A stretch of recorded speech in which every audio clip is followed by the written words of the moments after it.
Vi svakako ste zaduženi i za Srbe u regionu. Pratite šta se dešava u našim komšijskim državama, da tako kažem. Izgradnja migrantskog centra u srpskom selu Lipa na području opštine Bihać.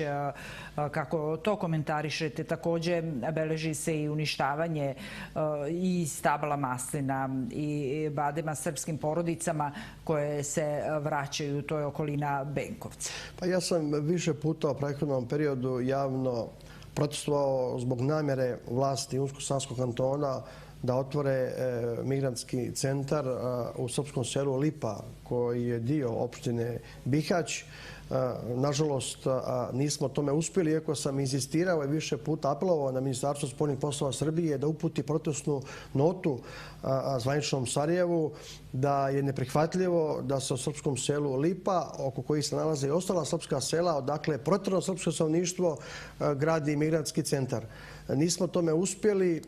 Vlasti Unsko-Sanskog kantona su iskoristile ovu tragičnu situaciju sa pandemijom koronavirusa.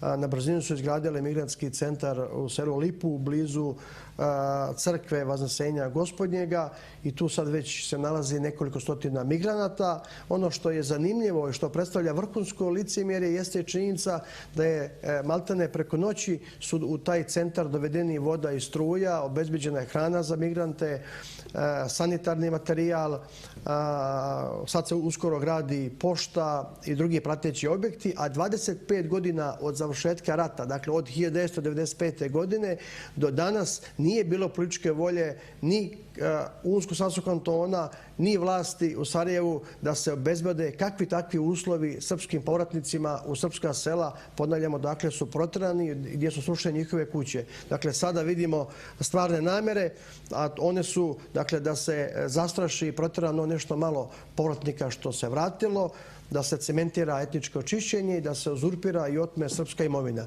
Mislim da ne smijemo na to pristati i država Srbija, ja vjerujem i da će naše Ministarstvo spoljnih poslova konačno reagovati i insistirati na poštovanju aneksa 7 Dejtonskog mirovnog sporazuma, koji garantuje povratak svih proteranih lica na svoja ognjišta gdje su živjeli do početka ratnih zbivanja.